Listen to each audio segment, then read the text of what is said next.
a quien voy a dar, eh, a ver,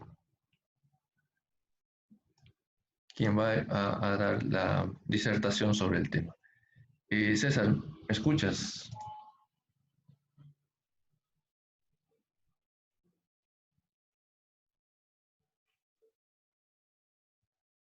Hola César, ¿me escuchas?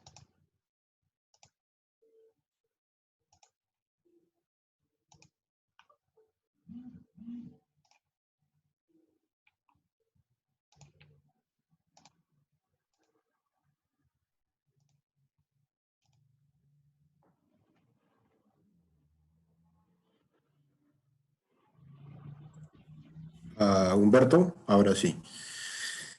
Gracias, Humberto. Muchas gracias por la presentación. No podía activar mi audio por un tema de facilidades de esta plataforma, pero ya ahora sí ya podemos realizar la presentación.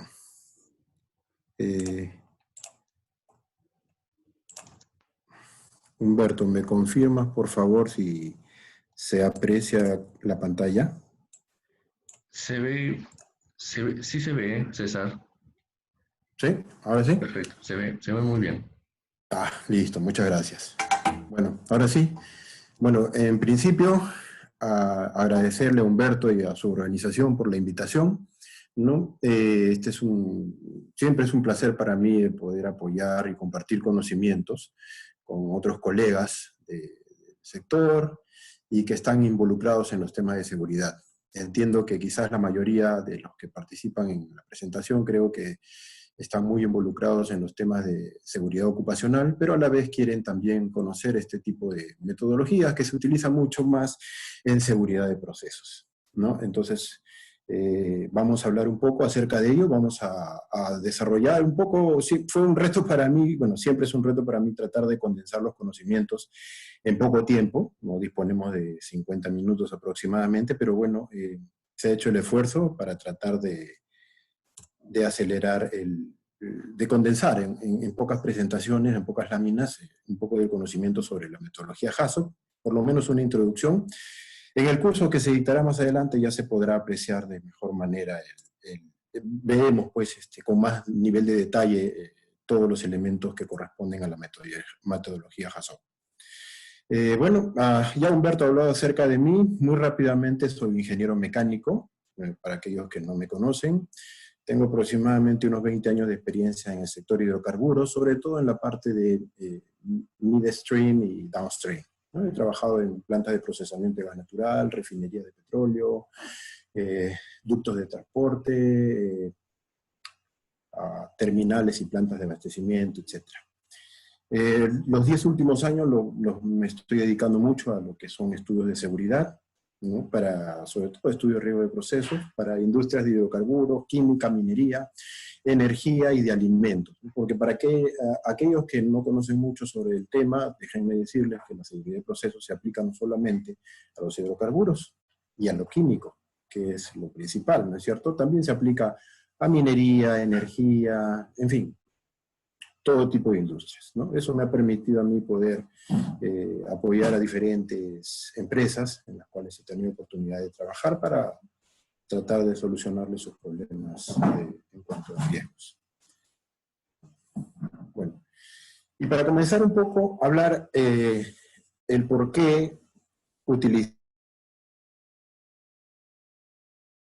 en general debemos de aplicar las metodologías de análisis de riesgos, ¿no? Y de procesos y de identificación de peligros, ¿no? En este caso, el HACCP, ¿no? Fundamentalmente es porque este tipo de metodologías nos permiten contribuir a evitar o reducir las pérdidas por accidentes mayores, ¿no es cierto? Como por ejemplo la que hemos tenido hace poco, que creo que ha sido noticia a nivel mundial, ¿no? En esta lámina he querido un poco resumir 4 eventos para mí muy significativos, no necesariamente por la magnitud de cada uno de ellos, porque de hecho que hay eventos que han sido mucho, tanto igual o incluso algunos más catastróficos que los que estamos viendo en pantalla. Sin embargo, escogí estos 4 eventos, mostrarlos, porque representan un hito muy importante en la historia de la seguridad de procesos. Cada uno de ellos marcó un hito importante y contribuyó de manera significativa en el avance y el desarrollo de la seguridad de los procesos. Comenzando por la explosión de Flixbus, ¿no? Y la nube tóxica de Seveso. Ambos eventos, que ocurrieron muy cerca, entre el año 74 y 76, como ven ustedes ahí, generaron cambios significativos en el concepto que se tenía hasta ese entonces en la seguridad de los procesos en Europa. Incluso, como es conocido seguramente por la mayoría de ustedes, se creó la famosa directiva Seveso, que es la directiva para tratar este tipo de accidentes industriales graves, ¿no? Y precisamente esa directiva nació y se creó en base a esos dos eventos que vemos en pantalla. Es más, el HAZOP, como lo conocemos, y cuando se creó por primera vez, y ya vamos a hablar un poco de la historia del HAZOP también, se extendió mucho en base a esa explosión de Flixbus, ¿no? HAZOP nace a finales de los años 60 y se extiende y se populariza a partir de ese evento de Flixbus después del año 74. Ya lo vamos a ver. También quise reflejar ahí el evento de Bhopal, el que sin duda creo que todos deben conocerlo, ¿cierto? Porque está catalogado como el accidente industrial más grave en la historia de la humanidad, ¿no? Con una cantidad incontable de muertos, ¿no? Incontable de afectados y muertos, ¿no? Que hasta el día de hoy se siguen contando, ¿no? Se han hecho películas, se han hecho documentales, se siguen escribiendo, hay periodistas que han ganado premios internacionales por escribir respecto a ese accidente y el impacto que tuvo a nivel mundial, ¿no? Y lo quise reflejar tanto Bhopal como la explosión de San Juanico que aparecen ahí en pantalla, porque ambos eventos que se produjeron en el año 84 produjeron cambios importantísimos en la legislación norteamericana sobre seguridad de procesos. Recordemos que la seguridad de procesos tiene fundamentalmente dos fuentes importantes a nivel mundial, ¿no? El enfoque que le dan Norteamérica, ¿no? Los Estados Unidos, entre ellos la CCPS, y el enfoque que es muy similar, pero que tiene otros orígenes y otra vertiente que le da Estados Unidos, que le da Europa, para también tener en cuenta la seguridad de los procesos. En este caso, el accidente de Bhopal tuvo un impacto muy, muy grande en la legislación norteamericana, a pesar de que no ocurrió, como muchos saben, en Norteamérica. Bhopal fue un accidente muy grave que ocurrió en la India, pero que sin embargo causó mucha repercusión en los Estados Unidos por el hecho de que la empresa que fue la propietaria de esa planta en la cual ocurrió ese tremendo accidente era norteamericana, ¿no es cierto? La Union Carbide era de Norteamérica. Es más, en Estados Unidos existía, en Virginia, una planta homóloga a esa planta que estaba en la India.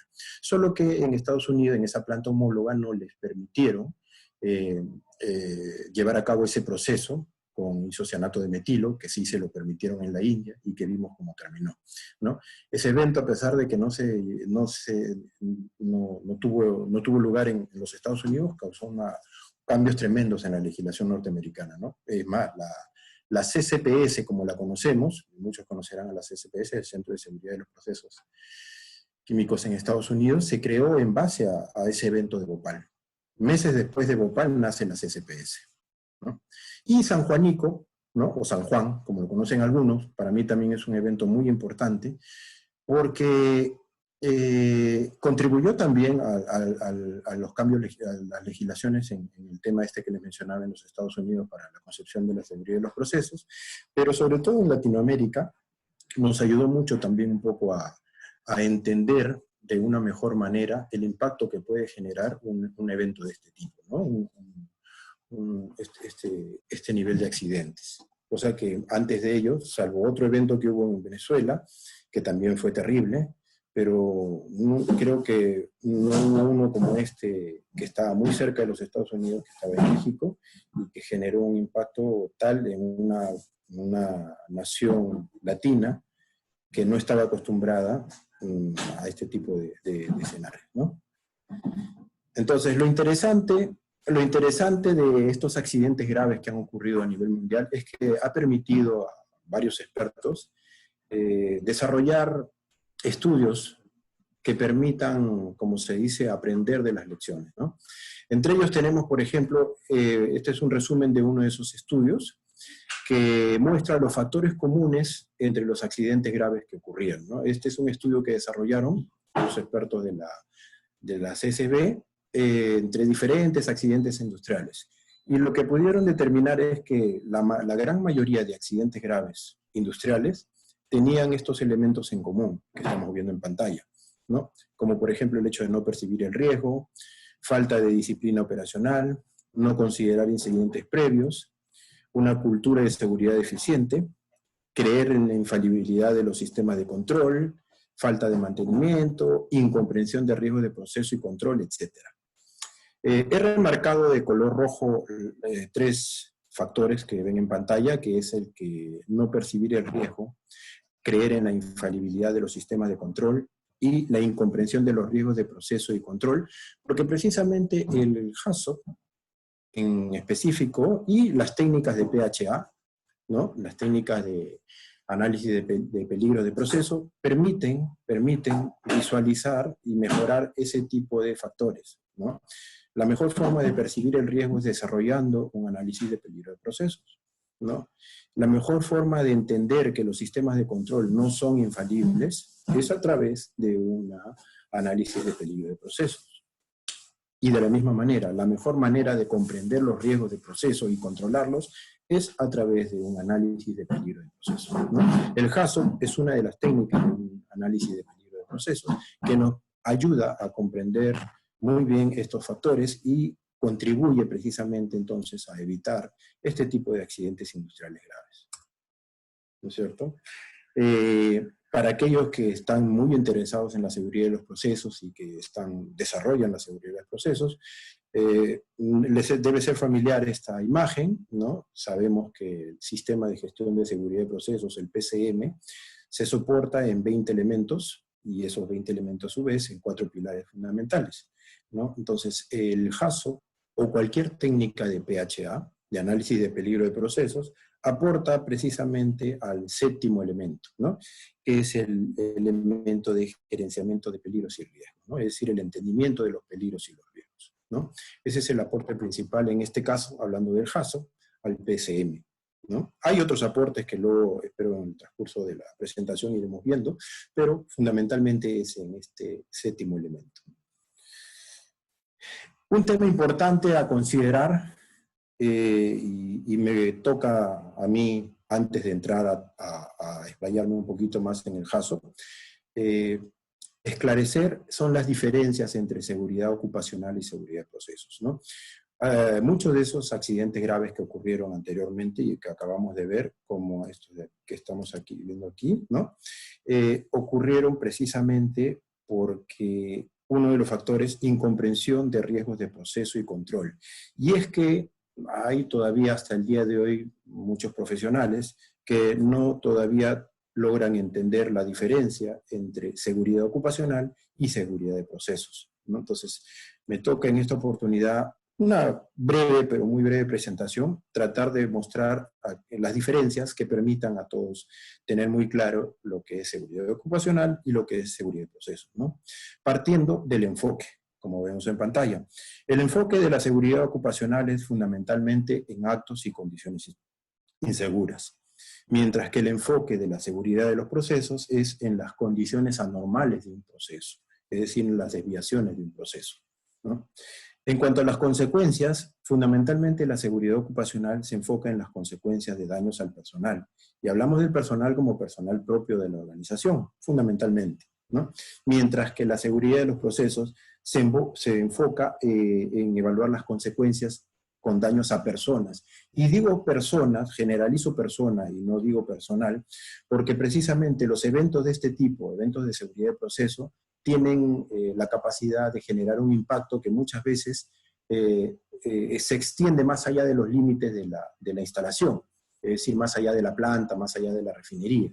Un evento de este tipo normalmente tiene la capacidad de afectar a la comunidad, ¿no? Por eso es que menciono consecuencias a las personas, Obviamente daños a la propiedad, que suelen ser muy graves en estos casos, y daños al medio ambiente, que por cierto también muchas veces son terribles, ¿no? Como los que ya hemos podido apreciar. El otro punto importante que hay que tener en cuenta para diferenciar la seguridad ocupacional de la seguridad de los procesos es la evaluación de los riesgos, ¿no? La seguridad ocupacional se enfoca principalmente en eventos de alta probabilidad, ¿no es cierto? Estamos hablando de alta probabilidad, eventos de alta probabilidad, eventos que tengan que ver con actos y condiciones inseguras. Mientras que la seguridad de procesos se enfoca fundamentalmente en eventos de alta consecuencia, ¿no? Esos son aspectos fundamentales que diferencian la seguridad ocupacional de la seguridad de los procesos y que debemos tener en cuenta. El HACCP es una técnica que se utiliza fundamentalmente para identificar peligros relacionados a seguridad de los procesos. ¿Alguna vez alguien me consultó si se podía utilizar en seguridad ocupacional? Pues sí, se utiliza algunas veces, sobre todo cuando se quiere analizar, identificar peligros en procedimientos, en actividades de alto riesgo. Cuando hay alguna actividad de alto riesgo que requiere de un procedimiento, ¿no es cierto? Entonces, se puede utilizar el HACCP. Hay una versión del HACCP, que es el HACCP de procedimiento, precisamente es el nombre, ¿no? Que se puede utilizar, ¿no? Pero fundamentalmente el HACCP se utiliza para evaluar, identificar peligros que tienen que ver con la seguridad de los procesos. Algunos puntos que hay que esclarecer para que se tenga un mejor entendimiento, porque esto es común, este tipo de errores es común en la industria, me suelo encontrar con este tipo de errores y hay que tomarse el tiempo para esclarecerlo, ¿no? HACCP no es igual a PHA. Muchas veces confunden PHA con HACCP y no es así. PHA es un acrónimo de una frase en inglés que significa análisis de peligro de los procesos. Y lo PHA es más que nada un conjunto de técnicas, que se utilizan para identificar o analizar peligros de procesos. Dentro de ellas está el HACCP, el WADIF, el checklist, el HACCP, etc. Son varias. ¿Ok? El HACCP es una de esas técnicas de PHA, es una técnica de PHA, no es un PHA. ¿Ok? Eso hay que tenerlo claro porque muchas veces he visto que no lo tienen claro, se comete ese tipo de errores, y eso debemos tenerlo muy claro, ¿no? El HACCP es una técnica, una de las técnicas que hay para PHA. También otro de los errores que he podido apreciar en la industria es de que se considera que HACCP es igual a estudio de riesgos, y eso no es así, tampoco es así.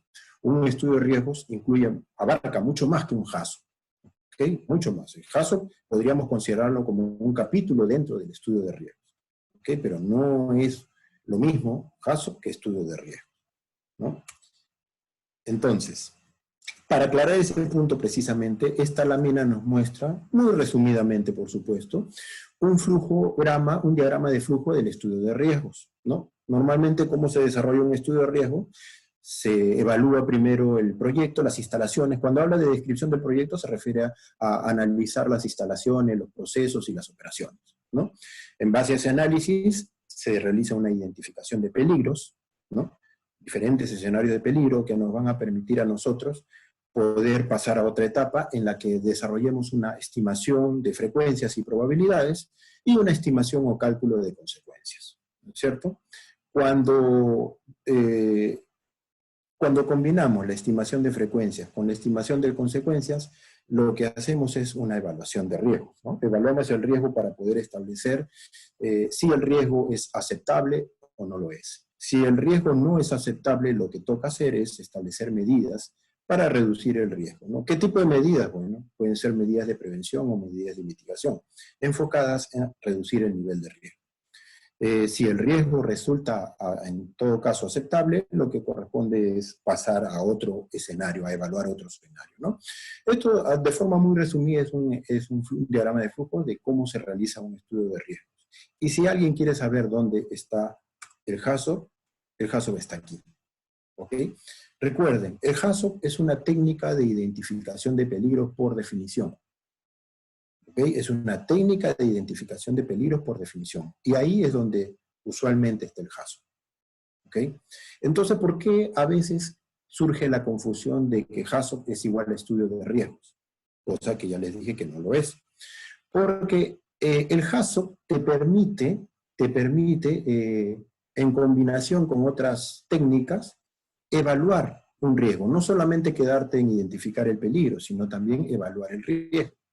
Y para ello, lo que se hace es, generalmente, si es que hablamos de HACCP, es utilizar dos metodologías. O combinamos el HACCP con una matriz de riesgos, ¿no es cierto? Cuando yo combino la metodología HACCP con la matriz de riesgos, el resultado que obtengo es una evaluación de riesgos, pero de tipo cualitativa. ¿Okay? Y la otra alternativa es utilizar el HACCP y a continuación del HACCP usar un análisis de capas de protección o LOPA, que es otra metodología semicuantitativa. Cuando yo combino esas dos metodologías, cuando las ejecuto ambas, el HACCP y el LOPA, el resultado que obtengo es un análisis de riesgo semicuantitativo. ¿Okay? Entonces, por eso es que a veces surge la confusión de que HACCP es igual al estudio de riesgo, si no, no lo es, ¿no?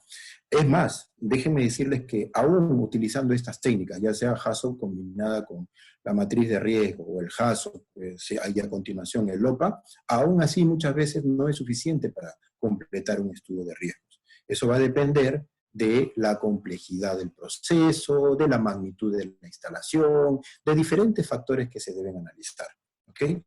Generalmente cuando un proceso es sencillo, es simple, quizás en estos casos es cuando podría decirse de que utilizar un HACCP con un LOPA o un HACCP combinado con la matriz de riesgo podría completar un estudio de riesgos.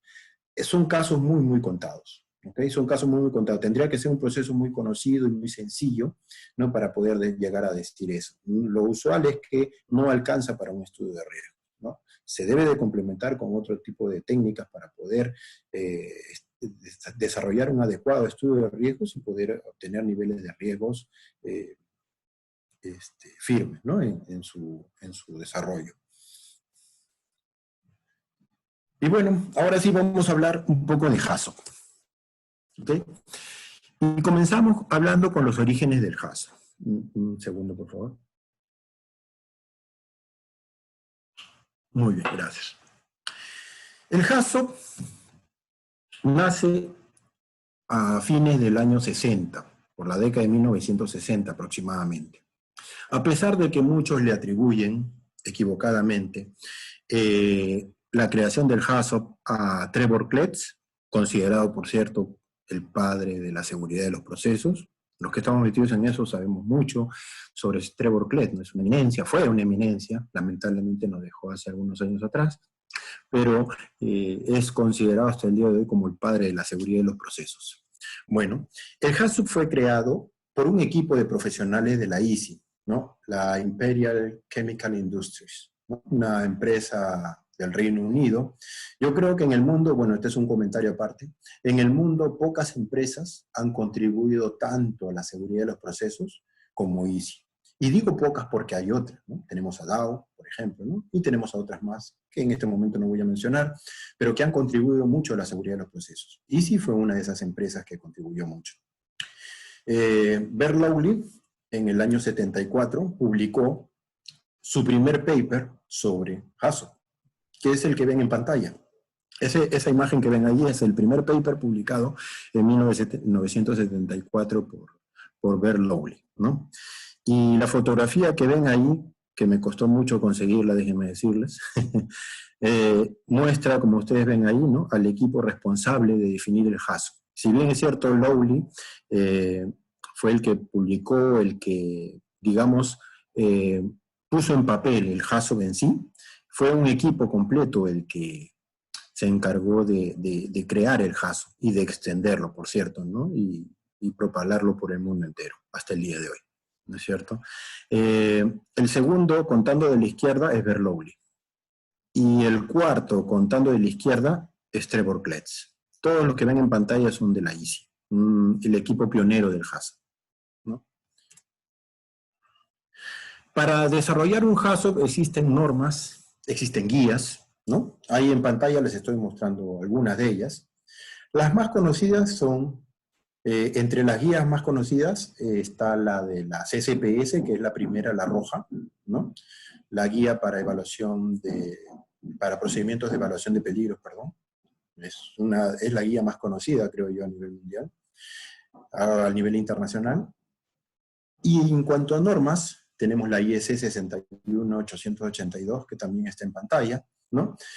Que como norma es, creo yo, hoy en día es la de uso más extendido. Es la que más se utiliza internacionalmente para desarrollar un HACCP.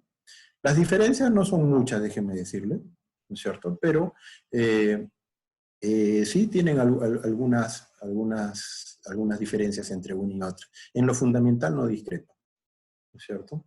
Les recomiendo, además de esas dos, también la guía de las otras tres que están ahí en realidad, las que están en pantalla, ¿no? Esas tres, ¿no?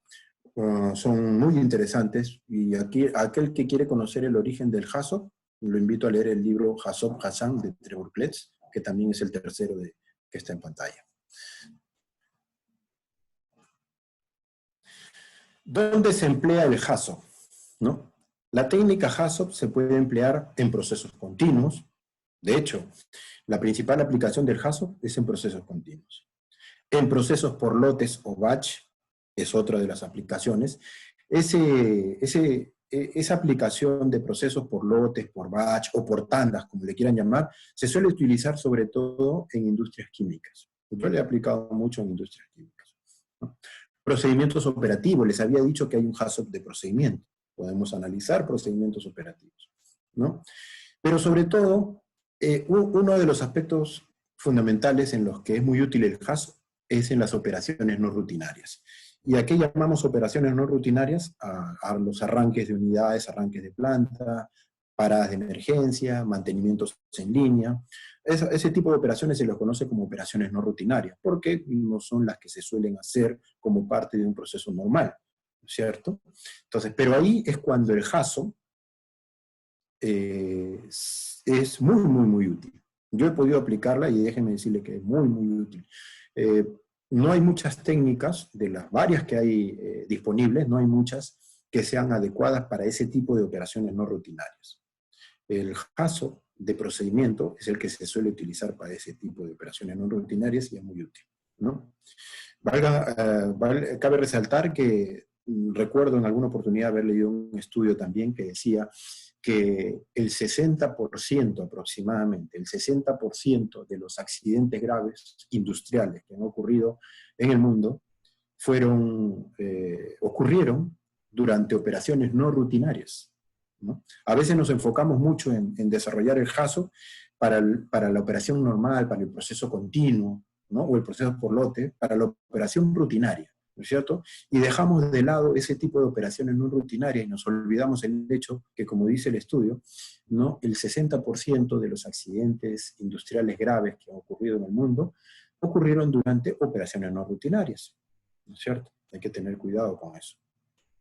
Y en sí, el HACCP se puede emplear en cualquier operación donde la intención de diseño esté definida y existan desviaciones posibles.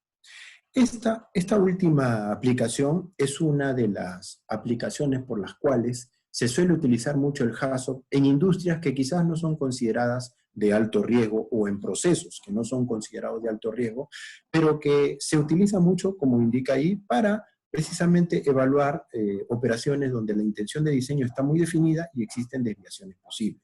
Ya vamos a hablar un poco más sobre ese tema en siguientes láminas, ¿ok? Bueno, ¿y en qué consiste el análisis de peligros y operabilidad HACCP? El HACCP es una técnica estructurada, como indica ahí, en la que un equipo multidisciplinario realiza un estudio sistemático de un proceso, ¿no? Usando palabras guías, para descubrir cómo pueden ocurrir las desviaciones en la intención de diseño y si las consecuencias de estas desviaciones pueden resultar en un peligro o un problema de operabilidad. Y aquí hago ese paréntesis. Fíjense, fundamentalmente el HACCP se utiliza como técnica para identificar peligros, ¿ok? Como bien dice ahí, básicamente en base a desviaciones en la intención de diseño. Ese es el objetivo principal del HACCP. Pero el HACCP también te sirve para identificar problemas de operabilidad. Recuerden, el HACCP es un análisis de peligros y operabilidad. Me permite además determinar problemas de operabilidad. Y esa es una de las razones que les comentaba hace unas láminas anteriores, por las que se utiliza mucho en operaciones que quizás no son de alto riesgo. Yo suelo aplicar HAZOP porque me lo piden los clientes para operaciones mineras, ¿no? Alguna vez un alumno en un curso que estaba dando me preguntaba por qué aplicaba HAZOP a un proceso de chancado, por ejemplo, ¿no? ¿Por qué aplicaba HAZOP? Hablando de minería, ¿no? O también en industrias alimentarias, igual, ¿no? ¿Por qué aplicaba HAZOP en una planta pesquera, en una planta de harina y pescado? ¿No? ¿O por qué aplicaba HAZOP? También lo hacía en una planta de aceite de omega 3. Imagínense, hasta ahí se ha aplicado el HAZOP, ¿no? Precisamente porque además de identificar peligros, el HAZOP te permite identificar problemas de operabilidad, que quizás no tengan que ver necesariamente con impacto un peligro de impacto a las personas, al medio ambiente, pero sí otro tipo de peligros que pueden impactar a la continuidad del negocio, a la calidad del producto, ¿no? En fin, a diferentes aspectos que podrían generar problemas en una organización, ¿no? Y que parten de un problema de operabilidad. ¿Okay? Los propósitos del HAZOP: primero, identificar causas creíbles, consecuencias y salvaguardas antes de que los incidentes ocurran. Definir recomendaciones para reducir los peligros o riesgos, eliminando o controlando, ¿no?, la causa o mitigando los eventos de pérdida.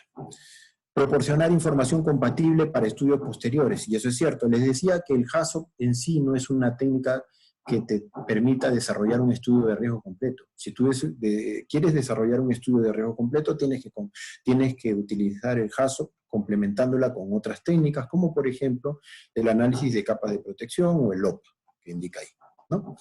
Cumplir con requerimientos regulatorios, eso es cierto. En algunos países existen regulaciones que establecen el uso de la metodología HAZOP específicamente para ciertas evaluaciones, ¿no? Acá en el Perú, por ejemplo, tenemos el Decreto Supremo 081-2007, que es el reglamento de transporte de hidrocarburos por ductos, en el que se establece por ley que se debe realizar un estudio HAZOP para ese tipo de operaciones, ¿no?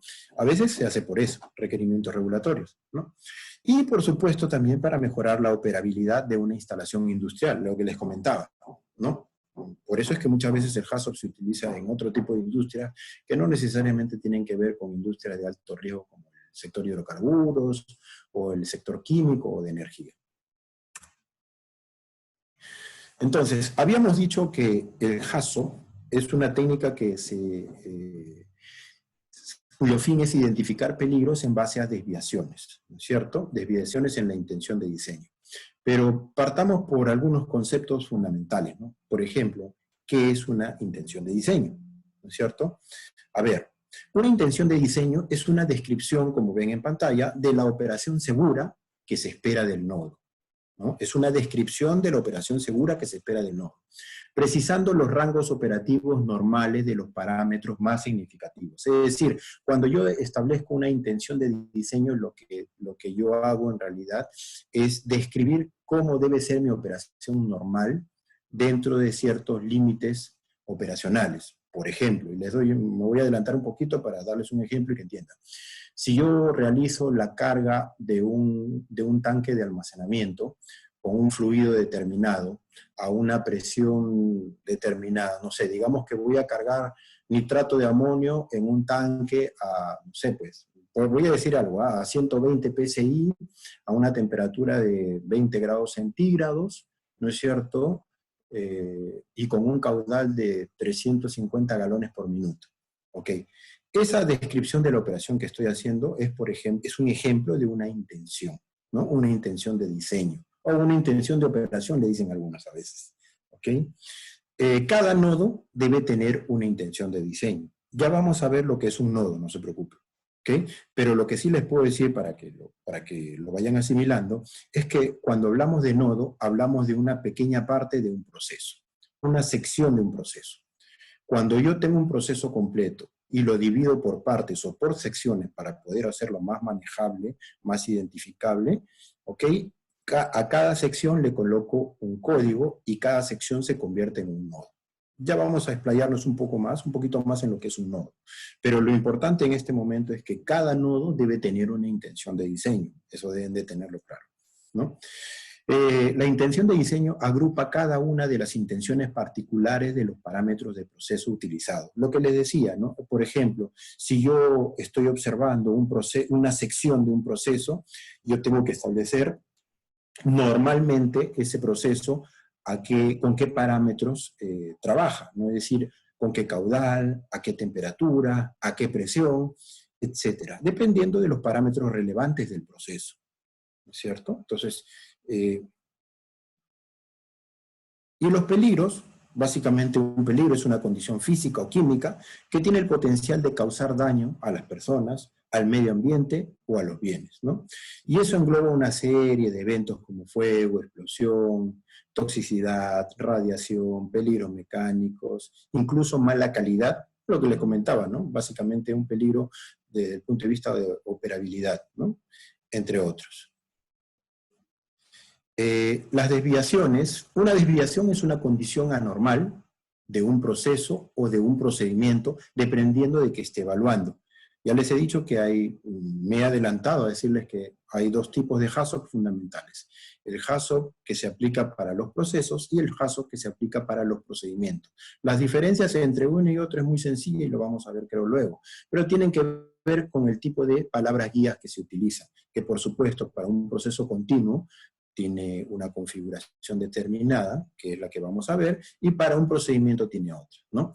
Los peligros son provocados por las desviaciones de la intención de diseño, y el HACCP es un método para generar este tipo de desviaciones. ¿Cómo generan las desviaciones? Uniendo dos cosas, las palabras guías con los parámetros del proceso, ¿no? Entonces, ahí tenemos unos ejemplos de palabras guías, no, más, menos, etcétera. Parámetros de proceso, flujo, presión, temperatura, nivel, composición, etc. Y desviaciones que surgen de la combinación de ambos, ¿no? De la palabra guía y del parámetro de proceso.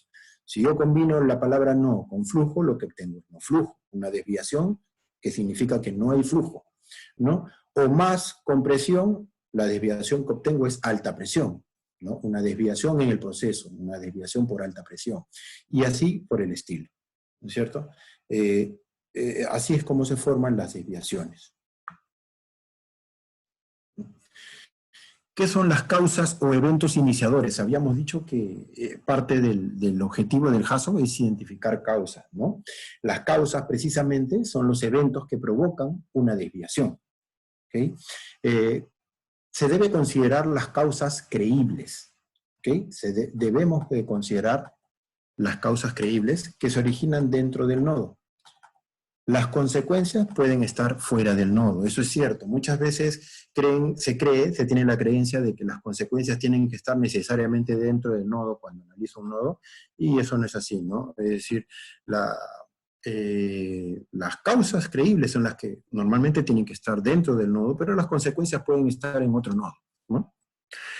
Las causas de las desviaciones. Existen fundamentalmente tres tipos de causas que generan las desviaciones, ¿no? Los errores humanos, la falla mecánica y los eventos externos. Otro estudio muy importante arrojó un estudio realizado, por cierto, también a una gran cantidad de accidentes industriales graves ocurridos en el mundo, arrojó que el 85%, mira, el 85% de las causas de esos accidentes graves industriales a nivel mundial eran por errores humanos. Y un 15% eran por fallas mecánicas y por eventos externos, como por ejemplo desastres naturales. Imagínense, 85% se debía a errores humanos, ¿no? Por cierto, en el curso que vamos a dictar, hay un capítulo sobre errores humanos, en el que vamos a tratar, y en el que vamos a ver, por ejemplo, el hecho de que en sí un error humano, como dicen, no es de por sí una causa en sí, ¿cierto? Puede considerarse como una causa inmediata, y de hecho la metodología HACCP considera el error humano como una causa inmediata, pero no es una causa raíz. Las causas raíz van más allá, ¿cierto? Finalmente el error humano, como dicen, es un síntoma, ¿no? Pero es importante considerarlo, y tenemos que aprender cómo introducir el error humano en el HACCP. ¿ok? Si una instrumentación de procesos cruza el límite de un nodo, la falla de control es considerada una causa en ambos nodos. Es interesante tener eso en cuenta. Generalmente no se consideran desviaciones que requieren la ocurrencia simultánea de dos o más causas iniciadoras no relacionadas. Esas son las que se conocen como la famosa doble falla, ¿no es cierto? Seguramente algunos de ustedes que tienen alguna experiencia con HASO conocerán del tema o habrán escuchado de ello, ¿no? De la famosa doble falla. La doble falla es la ocurrencia simultánea de dos o más causas iniciadoras independientes, es decir, que no están relacionadas. Generalmente no se consideran como desviaciones. Y digo generalmente como causa de una desviación. Y digo generalmente porque hay casos en los que sí se considera, ¿ok? La doble falla. Hay casos en que sí se considera como una causa de una desviación, pero son muy contados casos. Uno de ellos, por ejemplo, es cuando la consecuencia de una doble falla genera un evento catastrófico. Muchas veces cuando la consecuencia de una doble falla genera un evento de consecuencias catastróficas, en ese caso sí se debe de considerar la doble falla como causa de una desviación. Pero son pocos los contados casos. Y es un ejemplo. Hay otros ejemplos más que bueno, en el curso ya lo veremos, ¿no? En cuanto a las consecuencias son los resultados de las desviaciones, asumiendo que los controles básicos de proceso fallan y las salvaguardas no existen. Es decir, cuando yo evalúo mi consecuencia, lo que hago es evaluarla asumiendo que no tengo ningún tipo de salvaguarda. A pesar de que las haya, se asume que no se tiene. ¿Ok? Se asume que no se tiene para poder establecer las consecuencias. Se debe describir todas las consecuencias, aun cuando aquellas escapan del nodo. Lo que les comentaba anteriormente, ¿no? De que existen algunos eventos en los que se identifican y en el que la consecuencia escapa del nodo. Normalmente la consecuencia se puede ver en otro nodo más adelante, aguas abajo, o incluso en un nodo aguas arriba, ¿no es cierto? Y que se tiene que describir, ¿ok? Se tiene que describir. Las consecuencias pueden incluir daños a las personas, daños al medio ambiente, daños a los equipos o a la propiedad, problemas operativos o de calidad, ¿no? Incluso daños a la imagen institucional. No lo he colocado acá porque no todas las guías muchas veces no lo mencionan porque eso es un elemento que tiene poco tiempo, pocos años de haberse incorporado, ¿no? Que es el daño a la imagen institucional, a la imagen organizacional. Las consecuencias se describen como una secuencia cronológica de los eventos. En cuanto a las salvaguardas, son barreras de protección que previenen un evento de pérdida, ¿no? Reducen la frecuencia de ocurrencia o mitigan las consecuencias, ¿no es cierto? Y cuando hablamos de mitigar las consecuencias, hablamos de limitarlas, ¿no? Limitar las consecuencias. Las salvaguardas preventivas y de mitigación incluyen algunos ejemplos: dispositivos de libre presión, instrumentación, etc. La instrumentación de control debe automáticamente corregir o mitigar una desviación de proceso. Los procedimientos administrativos y de capacitación del operador deberían listarse siempre que formen parte del sistema de gestión de disciplina operativa. Acá hay un tema importante y creo que eso lo voy a aclarar mejor con la siguiente lámina. Me voy a saltar esta lámina para explicarle mejor con esta imagen. Ok. Definición de salvaguarda de acuerdo a las SPS. Cualquier dispositivo, sistema o acción que podría interrumpir la cadena de eventos que sigue a un evento iniciador o que podría mitigar los impactos de un evento de pérdida. Se los explico con un gráfico. Fíjense. En este gráfico que podemos ver, este es un gráfico de un escenario accidental, ¿no? Donde tenemos tres etapas, si ustedes lo pueden ver ahí: normal, anormal y de emergencia. ¿Qué cosas son esos? Son las etapas de una operación, ¿no? Entonces, cuando estoy en el primer rango, estoy dentro de la operación normal. Cuando estoy en el segundo rango, estoy dentro de una operación anormal. Y luego puedo llegar incluso a una operación en estado de emergencia, es decir, entrar en un estado de emergencia. Para que ocurra eso, el proceso es el siguiente, ¿no es cierto? Yo tengo mi operación normal, tengo una operación que se desarrolla de forma normal hasta que se presenta una causa o evento iniciador. Una vez que se presenta una causa o evento iniciador, inmediatamente el proceso pasa a una condición anormal. ¿Qué cosa puede ser una causa o evento iniciador? Por ejemplo, ¿no? Un incremento de presión. ¿no? Ocurre una causa que genere un incremento de presión, que es una desviación, ¿ok? Y hace que mi proceso pase a una condición anormal, ¿no? Si esa condición anormal no es controlada de alguna manera, como por ejemplo con una salvaguarda preventiva, lo que va a pasar es un evento de pérdida, que viene a ser la consecuencia, ¿ok? Un evento de pérdida, ¿no es cierto? Inmediatamente en ese momento lo que va a ocurrir es que mi proceso de estar en una condición anormal va a pasar a estar en un estado de emergencia. ¿Por qué ocurrió un evento de pérdida? ¿No es cierto? Y la única forma de tratar de controlar o mitigar este evento de emergencia, esta etapa de emergencia, es con una salvaguarda de mitigación. Por eso es que yo tengo aquí, como ustedes ven en la pantalla, dos tipos de salvaguarda. La salvaguarda preventiva, que es la que se actúa después de la causa iniciadora, pero antes del evento de pérdida. Esa es la salvaguarda preventiva. Y la salvaguarda mitigante es la que ocurre después del evento de pérdida, posteriormente al evento de pérdida, ¿no? Un capítulo especial son las medidas de control y mitigación, que vemos ahí en pantalla. Las medidas de control y mitigación son las que actúan para mantener el material de proceso confinado dentro de su sistema de contención primario y mantener el proceso dentro de los límites de diseño y operación seguros. Esas son las medidas de control y contención. Por ejemplo, una pregunta típica que siempre surge cuando desarrollo un HACCP con alguna organización.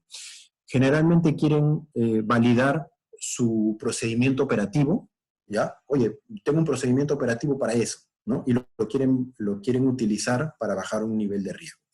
En principio, un procedimiento operativo, por definición, no es una salvaguarda, ¿ok? Un procedimiento operativo es una medida de control y contención. Eso es un procedimiento operativo. Un procedimiento operativo para despachar combustible a un camión cisterna, un procedimiento operativo para, no sé, para cargar un tanque de almacenamiento, etc. Los procedimientos operativos en general son medidas de control y contención, no son salvaguardas por definición, ¿ok? Pero acá hay un tema. ¿Se pueden utilizar para reducir un nivel de riesgo? Sí, bajo ciertas condiciones. ¿Okay? Hay unas condiciones que habría que cumplir para poder darles crédito y bajar un determinado nivel de riesgo. ¿Y por qué? Porque como ustedes ven acá, la medida de control y contención previenen la causa iniciadora, ¿ok? Sirven para prevenir la causa iniciadora. Y si sirven para prevenir la causa iniciadora, entonces cumplen la función de reducir un nivel de riesgo desde el punto de vista de prevención, ¿ok? Pero por definición no es una salvaguarda. Las salvaguardas son aquellas que actúan después de la causa iniciadora y antes de la consecuencia, la salvaguarda preventiva, y la salvaguarda mitigante después del evento de pérdida. Eso es muy importante que lo tengan claro, ¿ok? Entonces, ya saben que los procedimientos operativos se pueden utilizar para reducir un determinado nivel de riesgo, siempre y cuando cumpla ciertas condiciones, ¿ok? No es tan sencillo, tiene que cumplir ciertas condiciones, por ejemplo, de auditabilidad, ¿no es cierto? ¿No es cierto? De confiabilidad, etcétera, ¿ya? Para poder ser sujetas de crédito y bajar un determinado nivel de riesgo, ¿ok? Las recomendaciones. Un HACCP tiene, uno de los objetivos de HACCP es establecer recomendaciones, ¿no? Y las recomendaciones son las medidas encaminadas a reducir los niveles de riesgo y o mitigar las consecuencias que el grupo de trabajo, cuando hablamos del grupo de trabajo hablamos del equipo, ¿no es cierto? Habíamos dicho que un HACCP se desarrolla con un equipo multidisciplinario, ¿no es cierto? Entonces, cuando ese equipo multidisciplinario o grupo de trabajo identifica diferentes eventos de peligro y de riesgo, ¿no? Durante las sesiones HACCP, establece ciertas recomendaciones encaminadas a reducir los riesgos o a mitigar las consecuencias, ¿no? Deben ser lo suficientemente claras como para que otras personas las puedan llevar a cabo. Ese es un punto importante, ¿no? Acá la legislación en el Perú, por ejemplo, establece que las recomendaciones tienen que ser concretas, medibles y supervisables. Es el término que se suele utilizar aquí en Perú, ¿no? Concretas, medibles y supervisables, ¿no? Para poder ser lo suficientemente claras como para que otras personas las puedan llevar a cabo, hay que responder 3 preguntas fundamentalmente. Las recomendaciones deben responder a 3 preguntas. El qué, el dónde y el por qué. ¿No es cierto? Eso fundamentalmente. Las recomendaciones se realizan para eliminar una causa, para prevenir o mitigar la consecuencia, ¿no? Para reducir la posibilidad de que el peligro ocurra, ¿no? Ejemplo de recomendaciones, cambios o adiciones de equipos e instrumentos, ¿no? Yo puedo recomendar cambiar, ¿no es cierto? O añadir un nuevo instrumento, un nuevo equipo. Requerimientos de estudios posteriores, cuando no es el objetivo del HACCP dar la solución, establecer un tipo de tecnología, lo que puedo hacer es recomendar que se realice un estudio posterior, o cuando no estoy seguro de un determinado evento, ¿no? Se pueden recomendar mejores trabajos de inspección, mantenimiento, entrenamiento, etc. ¿Cómo se desarrolla un HACCP? A ver, vamos a ver. El HACCP tiene fundamentalmente 3 etapas, ¿ok? Planificación, revisión y documentación. La planificación obviamente es toda la etapa previa al taller. Es la etapa en la cual desarrollo ciertas actividades, ¿no es cierto? Como por ejemplo la recopilación de información, el relevamiento de información en campo, ¿no? La selección de los nodos, etc. ¿Okay? Luego tenemos la etapa de revisión, que es la etapa en la que se desarrolla el taller HACCP con la participación del equipo multidisciplinario que les mencionaba, ¿no es cierto?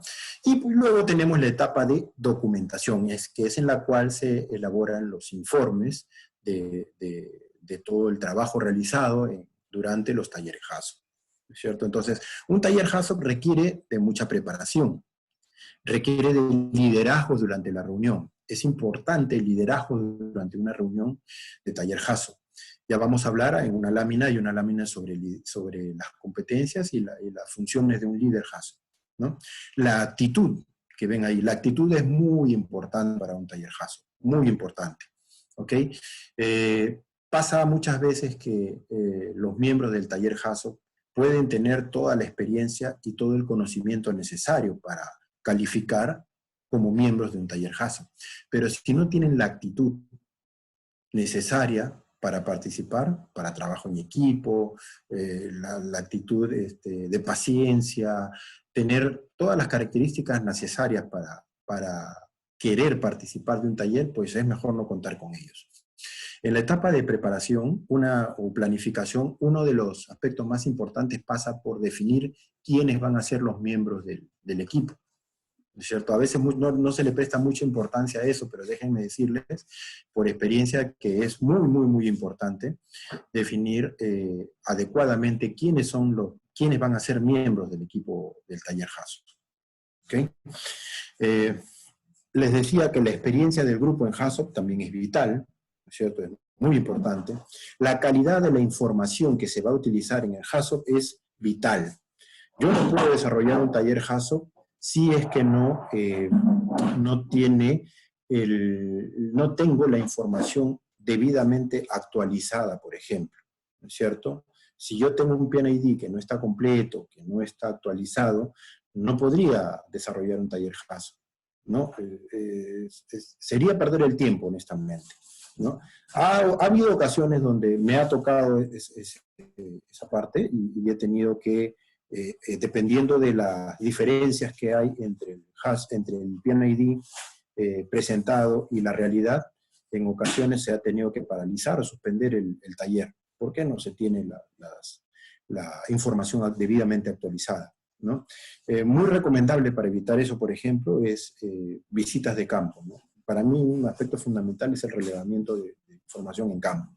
Contrastar la información que te entregan en planos, en diagramas, en procedimientos, contrastarla con el campo, ¿no? Para ver si es correcto. Por supuesto, el conocimiento y la experiencia y el compromiso de la gestión de la organización es fundamental, ¿no es cierto? Luego de realizar el taller HACCP, lo que continúa es la documentación, la etapa en la cual se desarrollan los informes HACCP, ¿no? Las hojas de trabajo, se elabora y se redacta todo el informe junto con las recomendaciones y las conclusiones, ¿no? Y una etapa interesante e importante que muchas veces, que ya quizás no forma parte del HACCP en sí mismo, pero que sí siempre trato de resaltarla, es la etapa de seguimiento. Ya no corresponde al equipo de que desarrolló el HACCP, sino al coordinador a cargo de la seguridad, probablemente en la organización, el seguimiento del HACCP, ¿no? Es decir, administrar, por ejemplo, las recomendaciones que se establecieron en el HACCP, ¿no es cierto? En el HACCP uno establece recomendaciones y hasta ahí llega, pero le toca a otra persona o a otro departamento velar por el cumplimiento de las recomendaciones, ¿no es cierto? Completar las acciones que se hayan establecido, ¿no? Y comunicar acciones a los empleados afectados, ¿no? Es decir, aquellos que estén involucrados con los riesgos, ¿no? Los pasos para desarrollar un HACCP, muy rápidamente: conformar un equipo o grupo de trabajo. Se recomienda un máximo de 8 personas, incluyendo al líder y al escriba, ¿ok? 8 personas. Dividir la instalación por procesos y los procesos por nodos. Crear una lista de nodos con los parámetros de procesos relevantes. Seleccionar un nodo y un parámetro.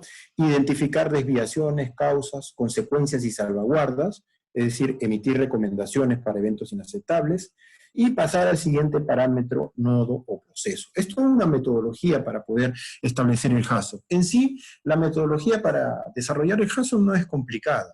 Hay que cumplir solamente con el diagrama de flujo. Lo importante allí en el HACCP es tener muy bien fundamentados los conceptos de causas creíbles, conceptos de salvaguarda, conceptos de desviaciones. Es sumamente importante. De nodos, de creación de nodos, es muy importante tenerlos presentes, ¿no? Hablando de nodos, y ya entrando en materia, como les decía, los nodos son secciones o partes manejables de un PNID. Para desarrollar un HACCP se requiere de mucha información. Se requiere de diagramas de instrumentación y tuberías, o PNIDs como se les conoce, diagramas de flujo de procesos, se requiere de arreglos generales, se requiere de procedimientos operativos, si es que los tienen, se requiere de arquitectura de control, en fin, un sinnúmero de filosofía de operación, filosofía de control, un sinnúmero de documentos y de información que se requiere para desarrollar de la mejor manera un HACCP. Sin embargo, si debemos elegir cuál es la información más importante para desarrollar un HACCP, yo creo que todos coincidimos en que es un PNID, ¿no? El diagrama de instrumentación y tuberías es el insumo, la fuente de información más importante para desarrollar un HACCP. Tanto es así que los nodos o las secciones manejables del proceso se trazan sobre un PNID, ¿ok? No sobre un diagrama de flujo, sino que se hacen normalmente sobre un PNID, ¿no? Y los nodos son seleccionados y propuestos por el líder, ¿ok? El líder del taller HACCP es quien selecciona y propone los nodos. Pero estos nodos deben ser revisados y aprobados por el equipo de trabajo, ¿cierto? Y pueden ser redefinidos si se estima conveniente, las veces que sean necesarias, ¿ok? Un nodo global puede incluirse para consignar eventos peligrosos que puedan impactar en la unidad de proceso. Ok, eso se refiere a lo siguiente. Les decía de que los nodos, y vamos a ver un pequeño ejemplo de ello, ¿ya? Pero les había dicho que los nodos son partes o secciones de un proceso que se marcan en un PNID, ¿no? En términos muy sencillos, eso es un nodo. Muy bien. Existe otro tipo de nodos que no son marcables en un PNID, es decir, que no figuran en un PNID, que no se trazan en un PNID, ¿ok? A esos tipos de nodos se le llama nodos globales. Los nodos globales son un concepto que se utilizan, es como si fuera un nodo abstracto, digámoslo así, que tiene la finalidad de incluir eventos peligrosos que pueden impactar en toda la unidad de proceso, ¿no? Por ejemplo, la falla de servicio, por ejemplo, los fenómenos naturales, por ejemplo, las pérdidas de contención, ¿no? Son algunos ejemplos de eventos peligrosos que pueden impactar en toda la unidad y que suelen consignar en un nodo global, ¿ok? Esto es un ejemplo de nodos, fíjense. Esto es un pequeño proceso donde tenemos un tanque de almacenamiento de código T-100. Luego tenemos un sistema de bombeo con 2 bombas que extrae producto del T100 y lo envía hasta un recipiente V-101 que está ubicado en otra zona, ¿no? Podemos dividir, por ejemplo, este pequeño proceso en 3 nodos. Vemos ahí el nodo 1, que está conformado por un tanque de almacenamiento, el nodo 2, que está conformado por el sistema de bombeo, es decir, tuberías, bombas, válvulas, etc. Y el nodo 3, que está conformado, como ven en pantalla, por un recipiente, en este caso, ubicado al final de este pequeño proceso, ¿no? Ahí, por ejemplo, tenemos 3 nodos. No es la única forma de seleccionar nodos. Me adelanto a la pregunta porque seguramente alguien me va a preguntar. Ya me lo han preguntado antes. ¿Existe alguna forma de seleccionar los nodos? Sí, sí la hay. Hay 2 métodos. Yo utilizo ambos muchas veces. Más el segundo que el primero, pero sí. El primer método es el método línea por línea, que es el más sencillo y que se recomienda mucho para los principiantes. Aquellos que quieren comenzar en Hasso, que nunca han hecho un Hasso, lo más recomendable es que utilicen el método línea por línea para seleccionar nodos. Y el otro método es el método de nodos compuestos. ¿Okay? Es un método un poquito más avanzado, que requiere un poco más de expertise y experiencia en Hasso, ¿okay? Pero que es muy útil, muy útil, y es, por cierto, uno de los que más se utiliza. ¿Okay? Esos métodos los vamos a aprender en el curso que se va a editar sobre Hasso, ¿no? Para que puedan ustedes seleccionar adecuadamente sus nodos. Perdón. ¿Y por qué es importante seleccionar adecuadamente los nodos? Porque si el nodo es muy pequeño, lo que va a generar es que los miembros del equipo se aburran. Cuando un nodo es muy pequeño se vuelve tediosa la sesión. Y la tendencia es que los miembros del equipo, del taller Hasso, se aburran con ello. ¿Okay? Y si el nodo es muy grande, lo que va a generar, o puede generar, es desconcierto. ¿Okay? Cuando el nodo es muy grande, genera desconcierto en los miembros del equipo Hasso. ¿Okay? Porque al ser tan grande, muchas veces pasan inadvertidas algunos peligros, incluso algunas desviaciones, ¿no? Porque precisamente el nodo es muy grande, ¿no? Se pierde la sensibilidad, en general se pierde la sensibilidad en el análisis de nodo cuando el nodo es muy grande.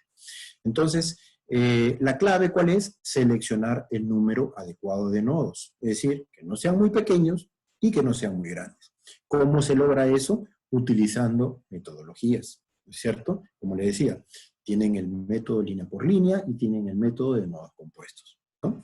Eso es parte de lo que vamos a enseñar en el curso de Hasso. Vamos a entrar a un pequeño ejemplo, ¿no? Este es un pequeño ejemplo de análisis de un nodo. Fíjense, para que más o menos vayan entendiendo cómo es la metodología, porque hemos hablado mucho de la parte teórica, pero siempre es bueno un poquito de la práctica, ¿no? Entonces, fíjense, por ejemplo, yo acá he seleccionado, acá vemos, un nodo. Este es un nodo, fíjense, ¿eh?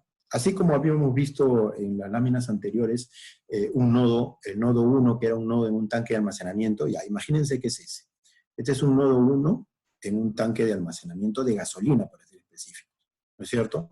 Donde tenemos, por ejemplo, y lo podemos ver en pantalla, una válvula de control manual, una válvula de bloqueo manual, una válvula en el ingreso de producto al tanque, este es el tanque TK101, tenemos otra válvula manual a la salida del tanque, en la descarga del tanque, tenemos una válvula de control aquí ubicada al ingreso del tanque, que está controlada por un controlador de nivel, ¿ok? Este controlador de nivel a su vez tiene una alarma de alto nivel, ¿ok? Y además el tanque tiene los típicos instrumentos propios de la operación, como es la regleta de medición, ¿no? Que por cierto en el Perú la legislación obliga muchas veces a colocar este tipo de instrumento, ¿no? Y la medición manual que se hace como parte del procedimiento de operación, ¿no es cierto? Entonces, por ejemplo, en este pequeño nodo, la intención del nodo es almacenar gasolina a un nivel operativo de 65 pies, hablando del nodo, por ejemplo, ¿ok? Este nodo del tanque, ¿no es cierto? Los parámetros de interés en este caso es el nivel, la presión y la temperatura. Como palabras guías tenemos, por ejemplo, más y menos. Podrían haber otras, seguramente, ¿ok? Pero para este ejemplo estamos teniendo ahí esos parámetros de interés y esas palabras guías. Los parámetros de proceso de interés, por cierto, déjenme decirles, son los parámetros que son relevantes para el proceso. Por ejemplo, si yo hablo de un tanque, estoy hablando de posiblemente de nivel, de presión, de temperatura. Si yo hablo de un nodo que involucra un sistema de bombeo, entonces estaría hablando quizás también de flujo, ¿no es cierto? Y si el producto que yo estuviera transfiriendo no fuera gasolina, fuera, por ejemplo, ácido, entonces quizás estaría hablando también de pH, nivel de pH, como otro parámetro de interés, ¿no es cierto? Y si en lugar de gasolina estoy hablando de, no sé, pues asfalto, imagínense asfalto, ¿ok? Entonces, quizás la viscosidad se convierte en otro parámetro de interés, ¿no es cierto? Entonces, los parámetros de interés son precisamente aquellos parámetros de proceso que están involucrados y que son relevantes para la operación y para el nodo. En este caso, en este nodo, los parámetros que hemos identificado son, para modo de ejemplo, el nivel, la presión y la temperatura. Y las palabras guías podrían ser más, menos, y quizás podrían haber otras, no lo sé, ¿no? Pero a modo de ejemplo tenemos eso. ¿Okay? Entonces, ¿cómo se analiza una desviación? Vamos a hacer, esto por cierto es una aplicación muy sencilla, muy práctica y muy simple, solo para que tengan una idea de cómo es el caso. ¿Okay? Pero la metodología es un poquito más compleja. Y no por eso es difícil, simplemente que se requieren más pasos. Aquí lo estamos haciendo de forma muy resumida para que se entienda la esencia del caso, ¿no es cierto? Entonces, acá por ejemplo tenemos nuevamente el nodo en pantalla, que es el nodo 1, que almacena gasolina, y queremos identificar una desviación combinando una palabra guía con un parámetro de proceso. En este caso vamos a combinar la palabra más con el parámetro nivel. Y cuando yo combino más con nivel, el resultado es más nivel o nivel alto, ¿no es cierto? Y si tengo una desviación que es nivel alto, tengo que identificar las causas. Una posible causa podría ser la falla del controlador de nivel, que ven ahí en pantalla, ¿no es cierto? Ese controlador de nivel es el que normalmente mantiene el nivel del tanque operativo, ¿no? Dentro de los parámetros de proceso normales, ¿no es cierto? Una posible causa de nivel alto podría ser la falla del controlador de nivel. Y las consecuencias podrían ser un posible sobrellenado del tanque con derrame y potencial incendio y explosión. ¿Qué salvaguardas tengo yo disponibles, por ejemplo, para esa desviación? Tengo la alarma de alto nivel, ¿no es cierto?, que está ahí LAH con respuesta del operador. Es decir, se supone que si el nivel llega a sobrepasar el nivel de operación normal, este controlador lo que debería hacer es enviar una alarma, sonar una alarma, y que un operador venga inmediatamente a cerrar manualmente, por ejemplo, esta válvula, ¿no es cierto? Esa es una salvaguarda. La pregunta es, ¿esa salvaguarda será efectiva para este evento? ¿No? ¿Puedo darle crédito, podría darle crédito yo a esta salvaguarda suficiente para que mi riesgo esté controlado? ¿Ah? Habría que analizarlo, ¿no es cierto? Habría que analizarlo más a fondo. Pero desde ya les puedo decir, si la causa del evento es la falla del controlador de nivel, que está acá, difícilmente puedo asegurar que esta alarma de alto nivel vaya a sonar, porque esta alarma de alto nivel está asociada al controlador de nivel. Y si me falla ese controlador de nivel, olvídense. No hay forma de asegurarlo, ¿no es cierto?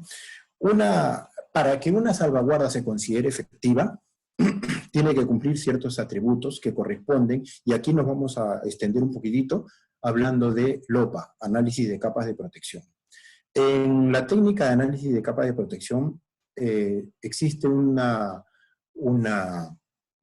definición que se utiliza también en el JASO, que es la capa de protección independiente, ¿no es cierto? Una capa de protección independiente es aquella barrera de protección o capa de protección que tiene que cumplir ciertos atributos. Entre ellos, uno de ellos, y uno de los principales, por cierto, ser independiente de la causa y ser independiente de otras capas de protección. En este caso, como ustedes ven, por ejemplo, la alarma, esta alarma de alto nivel, no es independiente del controlador de nivel. ¿no es cierto? Funciona gracias al controlador de nivel. Si el controlador de nivel falla, yo no puedo asegurar que esta alarma de alto nivel funcione correctamente. Entonces, no hay independencia. Si no hay independencia, yo no podría asegurar que es una salvaguarda efectiva, con lo cual yo tendría que establecer alguna recomendación, como por ejemplo, instalar un sistema automático de prevención de sobrellenado, ¿no es cierto? Instalar un sistema automático de prevención de sobrellenado, que me permita a mí asegurar que en caso haya un alto nivel y se sobrepase el nivel operacional, lo que haga es cerrar el ingreso de producto al tanque y de esa forma evitar un posible sobrellenado, derrame y potencial incendio o explosión, ¿de acuerdo? Y eso se cumpliría más o menos de esta manera. Si a ese nodo que hemos analizado anteriormente, que lo habíamos visto, le agregamos, por ejemplo, esta capa de protección que ven acá, esta CIF, ¿cierto? Que es un sistema de prevención automático de sobrellenado, donde el transmisor de nivel, como ven ustedes, es independiente, no está vinculado de ninguna manera al controlador de nivel, sino que es independiente. Y ante un determinado nivel alto, lo que va a hacer es activar, ¿no? Por un controlador, otro controlador va a activar una válvula de cierre de emergencia, una ESDB. Entonces lo que va a hacer es asegurar que no ingrese más producto al tanque y que no ocurra un sobrellenado, ¿no es cierto? Esto que vemos aquí, esta salvaguarda que se ha implementado, fue gracias a esta recomendación, ¿no es cierto?, de instalar un sistema automático de prevención de sobrellenado, ¿no? ¿Ok?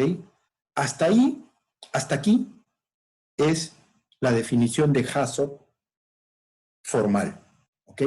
Así van a encontrarlo ustedes en las SPS, en la IEC, así lo van a encontrar, ¿ok?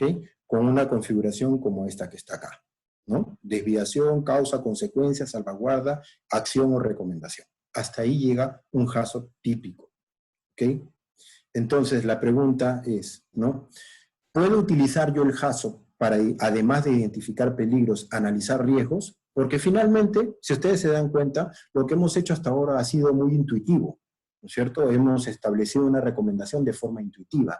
No hemos aplicado ningún criterio para poder establecer si en realidad era necesaria o no agregar una salvaguarda, es decir, añadir una recomendación.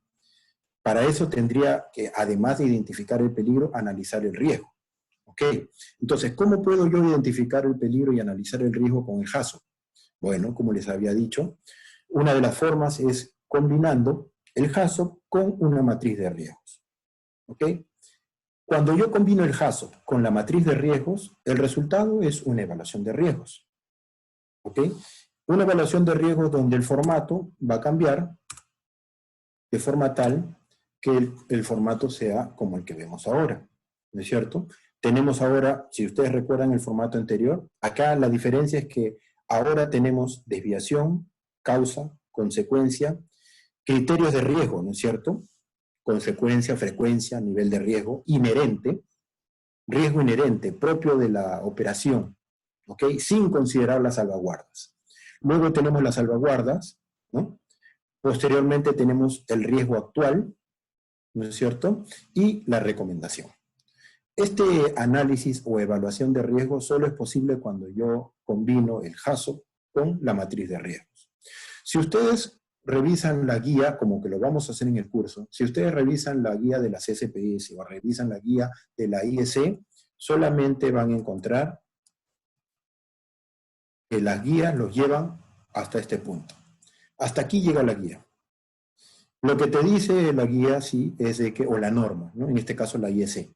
Lo que te dicen, sí, es de que puedes utilizar matriz de riesgo para poder evaluar también el nivel de riesgo, y no solamente identificar el peligro, ¿no? Pero para eso, como les decía, hay que combinar el HACCP con la matriz de riesgo. Y combinar el HACCP con la matriz de riesgo conlleva a una situación muy, muy importante que se tiene que evaluar mucho. ¿Okay? En el curso también hay un capítulo que vamos a desarrollar sobre matrices de riesgos, porque la matriz de riesgo es un tema muy, muy especial. ¿no? Muchas veces me ha tocado a mí, me han encargado organizaciones de desarrollar un taller HACCP, y cuando les pido su matriz de riesgos corporativa, porque las matrices de riesgo, por cierto, son corporativas, son propias de la organización, no es una matriz estándar que uno puede coger de un libro o de una guía, ¿no? Las matrices de riesgo se desarrollan para la organización, son propias de cada organización. ¿Okay? Me ha tocado muchas veces, cuando solicito la matriz corporativa, me envían una matriz que cuando la analizo resulta que no es adecuada para esa organización. ¿Okay? Me ha tocado hacer talleres de riesgo para empresas medianas que tienen una matriz copiada de una empresa transnacional, ¿okay? Y que cuando uno evalúa sus criterios de tolerabilidad, pues no se condicen con los niveles de riesgo y de seguridad que ellos tienen en su instalación y en su organización, ¿no? Y también suele pasar, también me ha pasado, que cuando pido la matriz de riesgo corporativa, me envían la matriz HIPER, la matriz que utiliza para los riesgos laborales, ¿no? Para la seguridad ocupacional, que tampoco es la que se utiliza. ¿Ok? Nosotros tenemos que utilizar para el HACCP una matriz de riesgos enfocada en seguridad de procesos, ¿okay? No una matriz de riesgo enfocada en seguridad ocupacional. El ideal, siempre cuando ha habido foros, siempre conversamos y decimos pues, que el ideal sería tener una sola matriz que englobe todo. Una matriz única que englobe seguridad de procesos y seguridad ocupacional. Pero la verdad es que es muy difícil lograr eso, es muy difícil, ¿no es cierto? Y pasa que en la práctica la mayoría de organizaciones tienen matrices enfocadas en seguridad ocupacional y no enfocadas en seguridad de procesos. Entonces hay que tener mucho cuidado. Hay un capítulo especial en el curso donde vamos a tocar esos temas para poder, para no caer en errores y hacer retrabajo después cuando nos demos cuenta de que los resultados del taller HACCP salen incoherentes. ¿Por qué salen incoherentes? ¿Hicieron mal el HACCP? No, lo hicieron bien, pero utilizaron la matriz incorrecta, ¿no? Hay que tener cuidado con eso, ¿ya? Entonces, volviendo al tema, ¿cuál es cuál es el rol del líder del HACCP? Importante también conocer eso. ¿Cuál es el rol del líder del HACCP? Un rol muy importante. En realidad, el rol del líder del HACCP es extenso. Hay también un capítulo en el curso que vamos a desarrollar donde vamos a tratar más a detalle. Pero le pedí un favor a una ingeniera que conozco, que es muy amiga, que me facilitara y me permitió compartir con ustedes esta lámina que resume, ¿no? Esta lámina es de Rachel Cowen. Rachel Cowen es una ingeniera especialista en HACCP también, en general en seguridad de procesos, y que tiene un talento adicional a su conocimiento, que es el de resumir en este tipo de láminas el conocimiento más importante de un determinado capítulo, ¿no? En este caso, en esta lámina ella ha resumido el rol de un líder HACCP, que se las quiero mostrar, ¿no? Y que es, por ejemplo, en la etapa de preparación, como ven ustedes ahí, en la etapa de preparación es importante que el líder HACCP se reúna con el coordinador a cargo del HACCP, es decir, por parte de la organización, para definir claramente aspectos como el alcance, cuál va a ser el alcance del HACCP, es importantísimo, ¿no? Con qué información cuentan, tiene información actualizada o no actualizada, quiénes serían los participantes o los miembros, cuánto tiempo duraría el taller HACCP, ¿no? Dónde se realizaría el taller HACCP. Créanme que es crítico este punto. Muchas veces muchos HACCP no han sido bien desarrollados o no han llegado a buen puerto precisamente por este tema del tiempo y sobre todo de la ubicación. Algunas organizaciones siempre me preguntan, cuando me contratan, me preguntan, ¿dónde desarrollamos el taller? ¿En la planta o afuera? La recomendación siempre, siempre, siempre va a ser fuera, nunca en la planta. ¿Se puede? Sí, sí se puede hacer en planta, pero tienes que tener una organización muy madura, con una cultura de seguridad muy madura para poder desarrollarlo en la planta, ¿okay? En alguna oficina, en algún ambiente, en alguna sala de reunión dentro de la planta. Es muy difícil, porque suele pasar, y me pasó en mis inicios, de que cuando hacíamos en las plantas, teníamos el problema de que comenzábamos el taller HASOP con una determinada cantidad de personas. Venía el break, mediodía, todos a almorzar, regresaba a almorzar y de pronto veía caras nuevas.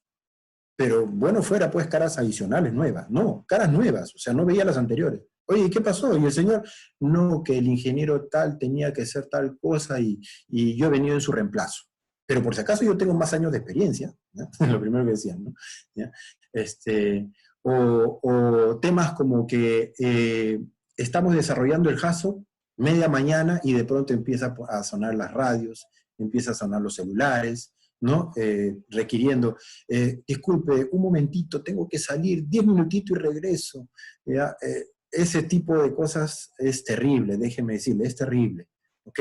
Entonces, la recomendación siempre, siempre, siempre es desarrollar el taller fuera de la instalación, fuera.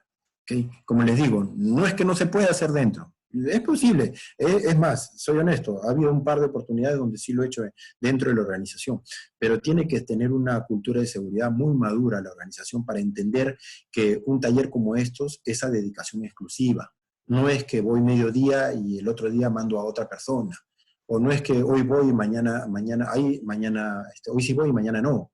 No, esa dedicación completa y exclusiva, ¿no?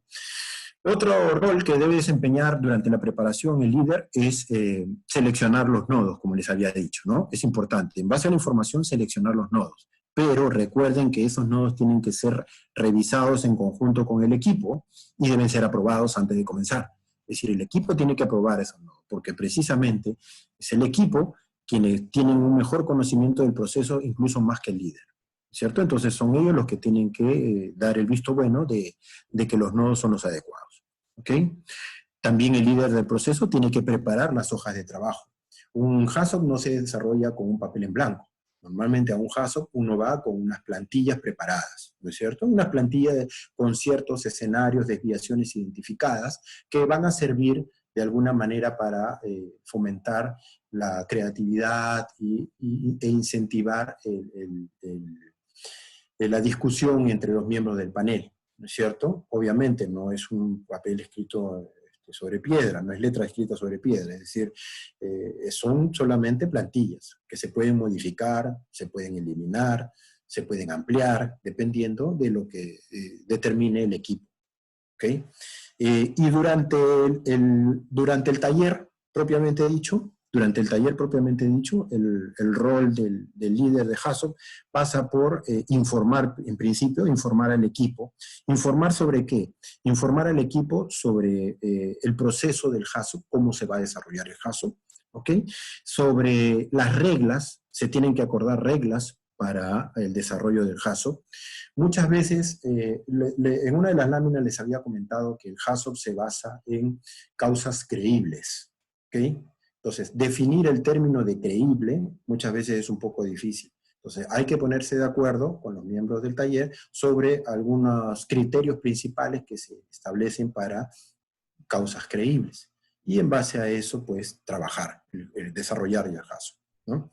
También el líder del HASOP tiene que realizar preguntas para estimular el pensamiento de los miembros, ¿no es cierto? Es decir, tratar de incentivar la generación de tormenta de ideas, para poder identificar causas, luego de las desviaciones más causas, posibles consecuencias, etc. ¿No es cierto? Tiene que fomentar la participación de todos los miembros del equipo. Tiene que buscar el consenso. ¡Ay, Dios mío, el consenso! Déjenme decirles que el consenso es un tema aparte.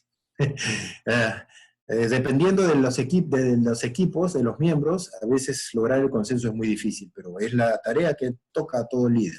El líder del HASOP tiene que buscar siempre el consenso, bajo ciertas reglas mínimas, ¿no es cierto? Como por ejemplo, tiene que quedar muy claro que en un equipo de HASOP todos tienen un igual voto. O sea, no hay que él es gerente y el otro es operador y por lo tanto el gerente pesa más que el operador. No. En un equipo todos tienen el mismo voto. ¿Ok? Esas distinciones por jerarquía no existen. Eso tiene que estar claro. ¿Ok? Pero también hay un tema que siempre se debe considerar. A pesar de que todos tenemos el mismo voto, todos los miembros del equipo tienen el mismo voto, un tema que se debe considerar es que nunca se debe perder de vista que son los operadores los que van a vivir o convivir con el riesgo. O sea, eso téngalo siempre presente. A veces es fácil opinar o determinar algo en base a un pensamiento, pero, a ver, pues tú vas a estar en la operación, o sea, tú puedes establecer que un determinado riesgo es aceptable, pero tú vas a convivir con ese riesgo, vas a estar ahí día a día en esa operación. Entonces, es cierto que todos los miembros del equipo tienen el mismo voto, el mismo peso, pero recuerden siempre que los operadores son los que van a convivir con el riesgo, ¿no? Eso hay que tenerlo siempre claro. Y otro punto importante, el líder y el escriba, porque me había olvidado, creo, de hablarles del escriba, ¿no? El escriba es un papel importante también, prácticamente es como el asistente del líder, ¿ok? Tiene otro tipo de roles, pero es muy, muy importante para un JASO. El líder y el escriba no tienen voto, ¿ok? Normalmente no tienen voto, a menos que el equipo acuerde a que el líder y el escriba tengan voto. Usualmente no lo tienen, salvo que los miembros del equipo acuerden de que le otorgan votos al líder y al escriba. Normalmente los que votan son los demás miembros, ¿ya? Después, también debe de tratar, y digo tratar porque muchas veces es difícil, pero debe tratar de evitar el diseño en la sala. ¿Qué pasa? Algunas veces, como por ejemplo les había dicho, ese ejemplo que vimos, recomendación, instalar un sistema de prevención de sobrellenado. Y entonces empiezan pues los especialistas, ¿no? El procesista dirá, pero ¿por qué no instalamos una válvula de control neumático que funcione de tal modo?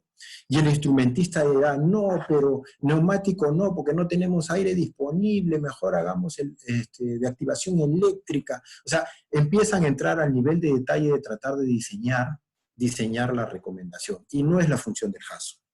El HACCP no está para diseñar, el HACCP solo está para recomendar cuando es necesario. ¿Y cuándo es necesario? Cuando los niveles de riesgo no son aceptables. ¿Ok? Solo en esos casos.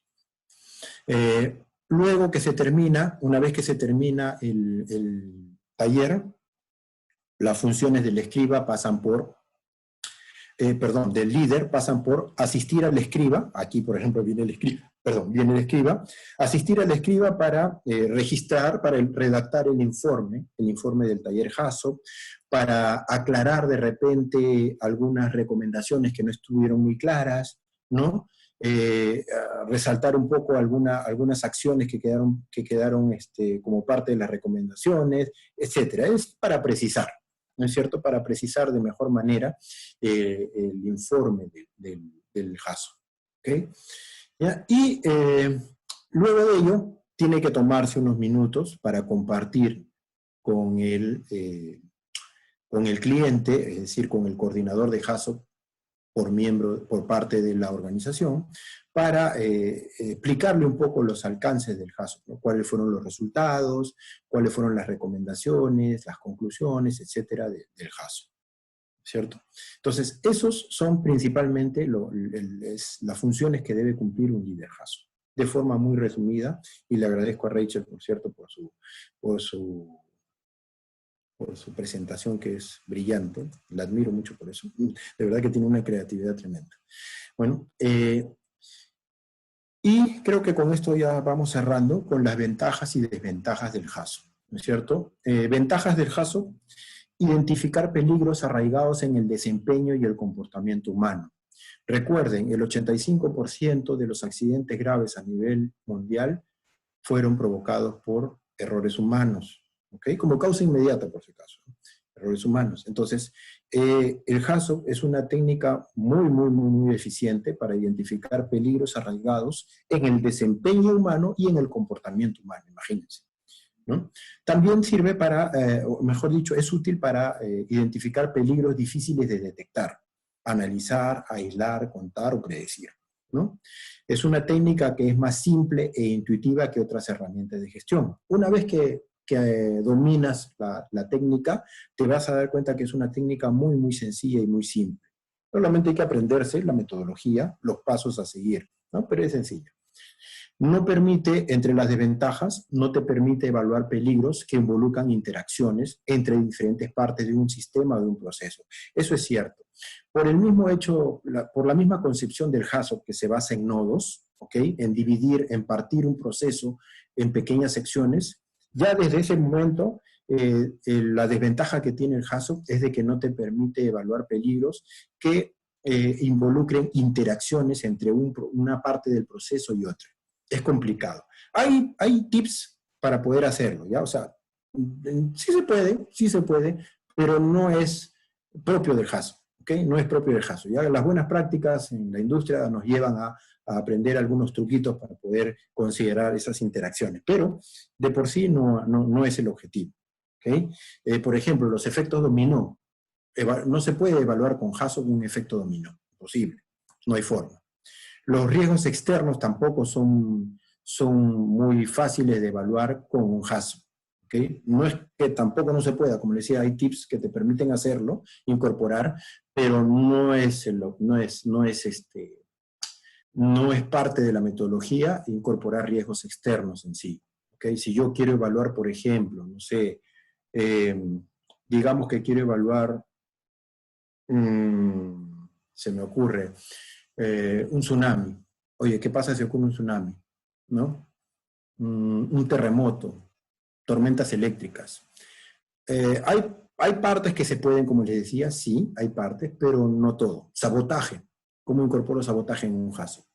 Se puede, como les digo, todo se puede, pero no es lo ideal. El HACCP básicamente es una técnica de identificación de peligro de operatividad. ¿Okay? Tiene que ver con la operación. Otra desventaja del HACCP es que, el HACCP formal, de acuerdo a guías, es que no te permite clasificar el riesgo o priorizar el riesgo. ¿Ok? Pero eso se supera cuando se combina con la matriz de riesgo, como les había explicado. Si uno lo combina con la matriz de riesgo, puede superar eso, ¿no? Otra desventaja es que no permite evaluar la efectividad de los controles existentes o propuestos. Es decir, no puedes evaluar la efectividad de la salvaguarda. Sí, es cierto, hay una variante del HACCP, ¿okay?, que te permite llegar a evaluar, pero de forma cualitativa las salvaguardas. ¿Okay? Pero en realidad, para evaluar adecuadamente los controles o unas salvaguardas, es a través de otras técnicas, como por ejemplo el LOPA, ¿no? El LOPA sí es para eso, específicamente, ¿no? Entonces, esas son algunas de las desventajas principales del HACCP. Y bueno, y hasta aquí llega la presentación. Disculpen todo el tiempo que me he tomado para esta presentación, que debía hacer en corto tiempo, pero al final se ha extendido un poco. Hasta aquí, no sé si alguien tenga alguna duda. Voy a revisar si es que han enviado algunas consultas al chat, y si no, por favor, pueden hacerla, ¿no?, por escrito, para poder un poco mantener constante el ancho de banda. ¿Ok? Bueno, gracias por sus saludos. Ahí veo varios conocidos. Saludos a todos por ahí. Les agradezco los saludos. Acá Michael Tafur pregunta si una desviación puede tener más de una causa. Sí, en efecto, Michael, sí, una desviación puede tener más de una causa. Es más, generalmente tiene más de una causa una desviación. Lo importante aquí es que tengas en cuenta que cada causa tiene que tener una consecuencia. Es importante siempre, bueno, acá no, por temas de tiempo no he podido explayarme, pero hay un concepto que se llama par causa-consecuencia. Eso se utiliza en el HACCP, ¿no? Entonces es importante que cada causa que tú identifiques esté asociada a una consecuencia. ¿Ok? Es importante, pero sí, una desviación puede tener más de una causa. Generalmente tiene más de una causa, debería decir, ¿no? Luis Meneses pregunta si en el mercado internacional habrá una desertificación internacional, habrá una sobre HACCP o relacionado con HACCP. Sí, hay certificaciones internacionales para ello, ¿no? TV tiene ellas, Éxida tiene otras, ¿no? Yo, por ejemplo, tengo la de Éxida, ya, pero también TV tiene, ¿ok? Y así, hay varias, ¿eh? Sí la hay, ¿ok? Después, Frank Cruz, ¿qué sucede cuando la instalación es antigua y no existen planos actualizados? O por último, no existen planos. ¿Cómo llevar a cabo un HACCP? Mira, Frank, complicado. Cuando no existen planos actualizados o no existen planos, lo que toca es actualizar la información, no hay de otra. Crearla de cero si es que no existe, o actualizarla si es que está desfasada. no hay de otra. No puedes hacer un HACCP si es que no tienes información mínima actualizada, ¿no? Si quieres hacer HACCP, en general, si quieres usar cualquier metodología, no solo HACCP, déjame decirte, ¿eh? En general, cualquier metodología debería tener información actualizada. Es cierto que hay metodologías que no son tan exigentes en cuanto a la información, como por ejemplo el WADIF, ¿no? Que quizás no es tan exigente en cuanto a la información actualizada, pero de por sí, mi recomendación es que si la información no está actualizada, se actualice. Y si no existe, hay que generarla, ¿ok? Previo a un HACCP. Si no, olvídate, no te recomiendo que hagas HACCP, haz otra, o en todo caso usa otra metodología, ¿no? Un HACCP, ¿no es cierto? U otra, ¿no? Acá nuestro colega Vallejos, no dice el nombre, pero dice el apellido, Vallejos, pregunta cuál es la función de un ingeniero de procesos en el taller HACCP. Ok, mira, el ingeniero de procesos fundamentalmente es un miembro del equipo del taller HACCP. Dependiendo de la etapa en la que estés evaluando el HACCP, de la etapa del ciclo de vida de una instalación, se da la importancia. Te doy un ejemplo. Si estás en etapa de ingeniería, imagínate que estás haciendo un HACCP para una ingeniería básica, por ejemplo. ¿Ok? Ahí no tienes operadores todavía, ¿no es cierto? Estás en etapa de ingeniería básica. Entonces, el peso del ingeniero de procesos es muy importante. Prácticamente el ingeniero de procesos es el que cumple la labor del operador al momento de evaluar las desviaciones, evaluar las causas y las consecuencias, ¿no es cierto? Tiene un peso muy importante.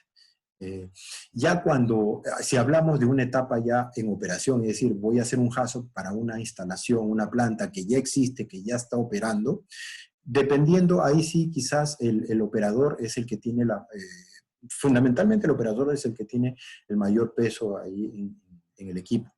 ¿Ok? Y el ingeniero de procesos también, por supuesto, es importante.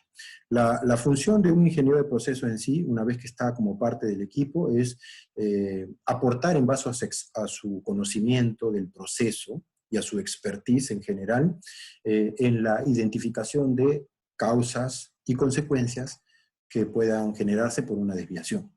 Ese es el principal aporte del ingeniero de procesos. Él es el que tiene que conocerse el proceso al revés y al derecho.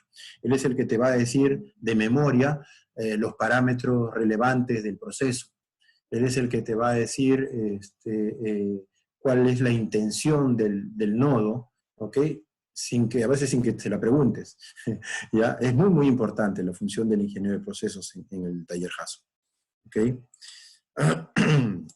Después hay otra consulta acá. Jorge Chambergo consulta, ¿qué tan recomendable es realizar un análisis HACCP en un proceso donde se tienen equipos o sistemas instrumentados de baja confiabilidad? Uy, Jorge, es fundamental. ¿Qué tan recomendable es? Es súper recomendable, es muy recomendable, ¿no? Ya hemos visto precisamente que el HACCP aporta, lo vimos que en las primeras láminas, ¿no? Que el HACCP aporta precisamente en hacer entender a toda la organización que los sistemas de control no son infalibles, no son infalibles. ¿Eso cómo lo demuestras? A través de un HACCP. Y si tú, imagino yo que de forma preliminar has determinado que los sistemas instrumentados o de control son de baja confiabilidad, con mayor razón, es fundamental hacer un HACCP, ¿ok? Es fundamental, para mí es fundamental, ¿no? Y es más, no solamente quedarte en HACCP, hacer, por ejemplo, de repente un LOPA, además de un HACCP, ¿ya? Pero sí, es importantísimo. José pregunta, ¿existen normativas que exigen el análisis de seguridad de procesos? ¿Para qué sectores, actividades sería recomendable? A ver, en principio acá en el Perú no hay todavía. Acá en el Perú no hay una normativa que exija, y creo que no solo en Perú, me parece que lo mismo pasa por Argentina, por Colombia. Sí, pues yo he estado en Bolivia, no hay, en Colombia no hay, en Ecuador que estuve tampoco no hay. Sí, en varios, creo que en toda Sudamérica. Fundamentalmente, la normativa sobre seguridad de procesos, como ley, si lo queremos interpretar así como ley, está en Estados Unidos y en Europa.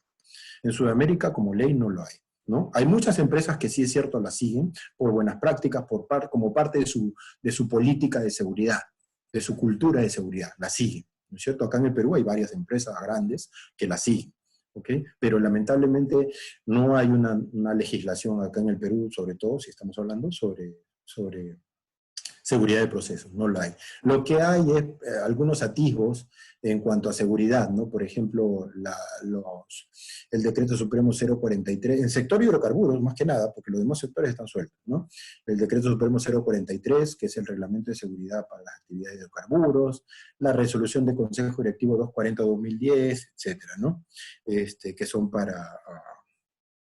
que también aporta y que por cierto está en proceso de modificación estos días. Hay un proyecto de modificación de normas, que luego vamos a ver eso.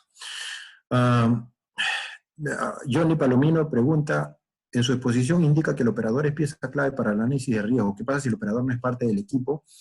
¿Puede ser sustituido por su superior? ¿Cuánto tiempo debería durar un caso? Ya, mira, sí puede ser sustituido por su superior siempre y cuando el superior tenga pleno conocimiento del proceso. No es recomendable. Si tú me preguntas, ¿es recomendable? No es recomendable. ¿Puede ser sustituido? Puede, sí. Es posible. Pero tendría que ser un superior que tenga un nivel de conocimiento del proceso igual que el operador. Es decir, que ahí estaba en la cancha, no de escritorio. Que haya estado en la cancha, que sepa cómo en realidad se hace el proceso. Muchas veces te entregan, a mí me pasa seguido, me entregan un procedimiento, pido procedimiento, me mandan un procedimiento. Y el procedimiento... Resulta que cuando estoy en el taller Hasso y empiezo, bueno, acá tenemos esta salvaguarda porque el procedimiento dice esto, y se para el operador, levanta la mano, ingeniero, disculpe, pero así no hacemos la operación, ¿ah? Eso ya no lo hacemos, eso lo hacíamos hace 4 años, ahora lo hacemos, ahora ya no, es más, esa válvula que está ahí ya no existe, ahora ya no hay esa válvula, se hizo este cambio, y empiezan los problemas, ¿no? Entonces, por eso es importante que el operador sea quien participe fundamentalmente del taller, ¿ok? Esa es la importancia del operador, el que está día a día ahí conviviendo con el riesgo, ¿no? Consultan si será posible contar con la grabación. Bueno, sí, yo entiendo que sí, el PMA va a colgar, creo yo, la grabación de este webinar, ¿no? ¿No? Robert Tepo pregunta, ¿un análisis Hasso se puede utilizar para investigación de accidentes? Sí, por supuesto, claro que sí. No es una herramienta específica para investigación de accidentes, como un análisis causa-raíz, por ejemplo, no es específica para eso, pero sí, por supuesto que sí, se puede utilizar para investigar accidentes, claro que sí, ¿no? ¿Ya? Después, a ver... disculpen, acá me están avisando que ya estamos casi contra el tiempo, discúlpenme, pero a ver, voy a tratar de leer un par más nomás ya, porque hay bastante consulta, pero ya estamos contra el tiempo, me indican. A ver, ¿en qué parte del HACCP entra un sustento normativo o reglamentario en la evaluación de cada nodo? A ver, ¿en qué parte del HACCP entra un sustento normativo o reglamentario en la evaluación de cada nodo? Yo imagino que se refiere, a ver, sí, creo entender a qué se refiere. Lo que pasa es que si hablamos de, a ver, vamos a hacer algo, lo que pasa es que no quiero extenderme mucho, pero lo que creo entender es lo siguiente. Existen normativas, ¿no es cierto?, nacionales e internacionales que establecen ciertos requerimientos, por ejemplo, de distancia de separación. Oye, tiene que haber este equipo no puede estar cerca de este otro, tiene que estar como mínimo a una distancia de tanto. Ese es un requerimiento normativo. Otro requerimiento normativo, este equipo tiene que tener una salvaguarda, tiene que tener una válvula de seguridad, una PSB, una válvula de seguridad de presión, por ejemplo. Requerimiento normativo. Este equipo tiene que tener tal cosa y este otro tal cosa. O sea, todo eso son requerimientos normativos. Bueno, el HACCP en realidad no es muy bueno para analizar ese tipo de requerimientos. Si queremos analizar requerimientos normativos, lo ideal es utilizar, por ejemplo, la combinación del checklist con el what if. Esa técnica de utilizar checklist con el what if es muy buena para complementar el HACCP en esos aspectos que el HACCP no lo logra hacer. Lo que les decía, oye, ¿cómo evalúo yo el impacto de un tsunami? ¿Cómo evalúo yo un efecto dominó, un posible efecto dominó en la planta? Eso no lo puedo hacer con HACCP. Eso lo puedo hacer, por ejemplo, con un what if checklist, ¿ya? Igual, ¿cómo evalúo yo requerimientos normativos? Con un what if checklist, por ejemplo. Ahí sí puedo hacerlo. El HACCP no es una técnica muy adecuada para eso. ¿Okay? Ya, después dice, y bueno, disculpen, pero voy a leer la última pregunta porque hay bastante, pero ya me dicen que ya no hay tiempo. Bueno, una última pregunta dice, si cuento con procedimientos operativos con parámetros de interés establecidos según diseño, ¿podría establecer nuevos parámetros de interés en el análisis HACCP como recomendaciones? A ver, podría establecer nuevos parámetros de interés en el HACCP como recomendaciones. No entiendo muy bien esa definición. A ver, no les entiendo muy bien, pero a ver, para tratar, si cuento con procedimientos operativos con parámetros de interés establecidos, ok, según diseño. ¿Podría establecer nuevos parámetros de interés en el HACCP? A ver, lo que te puedo decir, porque no, discúlpeme, pero no entiendo muy bien la pregunta, pero lo que puedo decir es lo siguiente.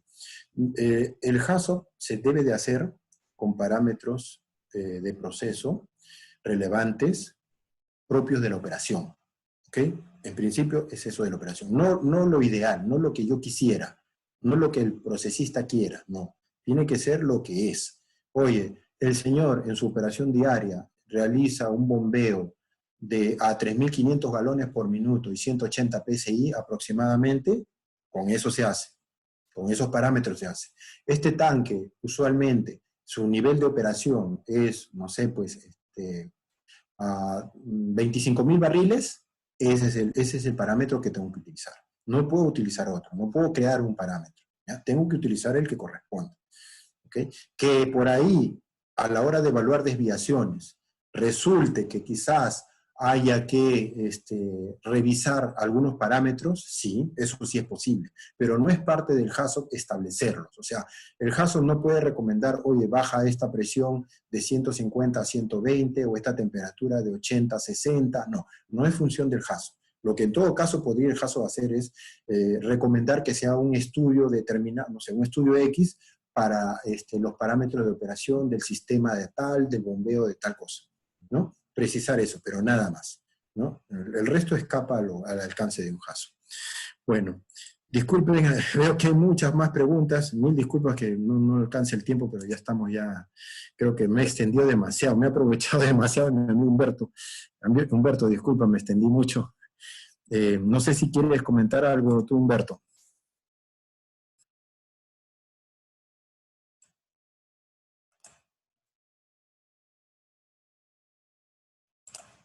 Humberto. ¿Dónde estás, Humberto? Ya te voy a quitar el... Uy, carambas. Ya, te paso el host, Humberto. Ya, Humberto, ahora sí. Perfecto, César. Ya. Brillante exposición. Bueno, ha valido la pena porque ha despertado mucho el interés. Solamente para comentar que imagínense si en un webinar se brinda toda esta información,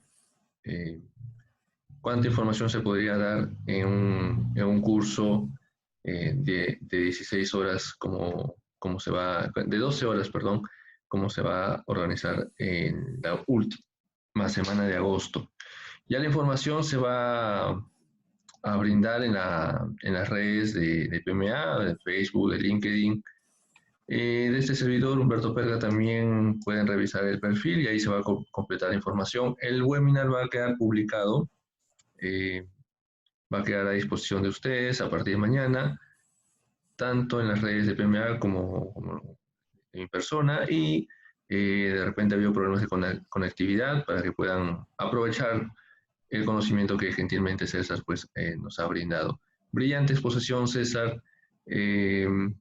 Muchas gracias por la gentileza, por el tiempo, por, la, por las ganas de compartir conocimiento en un aspecto, en un campo del conocimiento muy importante y muy útil para todos los profesionales que estamos inmiscuidos de alguna manera en la prevención de riesgos laborales y en los procesos en general.